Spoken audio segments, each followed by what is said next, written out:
শিক্ষার্থীদের স্বার্থ রক্ষায় এবং আদর্শ জাতি গঠনে শিক্ষকদের দলমতের ঊর্ধ্বে উঠে ঐক্যবদ্ধভাবে কাজ করার আহ্বান জানিয়েছেন পবা মোহনপুরের সংসদ সদস্য অ্যাডভোকেট শফিকুল হক মিলন।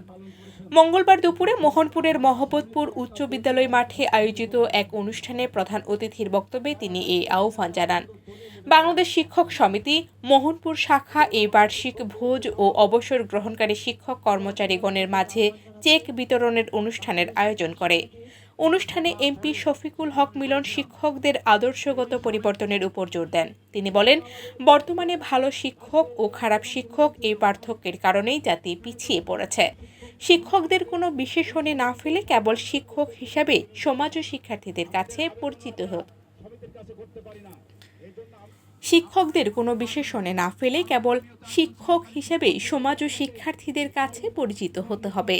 শিক্ষকদের মাঝে থেকে যোগ্য, সৎ এবং দায়বদ্ধ নেতৃত্ব গড়ে তোলার তাগিদ দিয়ে তিনি বলেন, কোনো রাজনৈতিক সুপারিশের মাধ্যমে নয়, বরং নিজেদের কর্মগুণে নেতৃত্ব প্রতিষ্ঠা করতে হবে।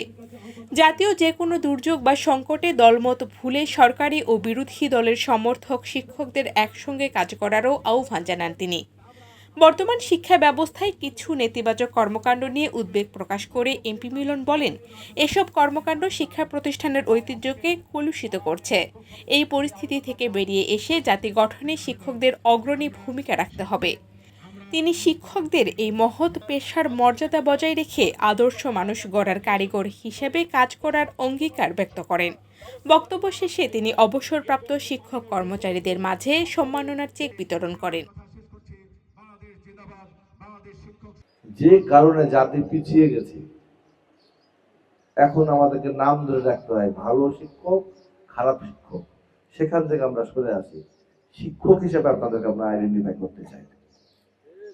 বা দয়া করে সেই জায়গাতে ফেরত আসেন।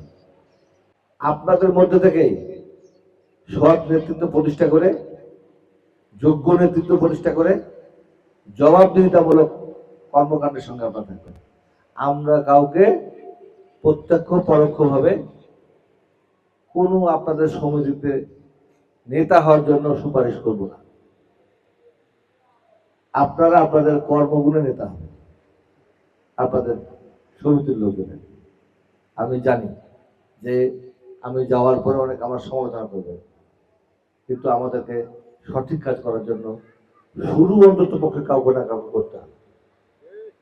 সে ব্যক্তি যদি আল্লাহ তাআলা আমাকে কবুল করে, আমি সচেষ্ট আছি আপনাদের সাথে। আপনারা একমত হতে হলে সমস্ত কিছু দলমতের ঊর্ধ্বে উঠে আমাদেরকে কাজ করতে হবে।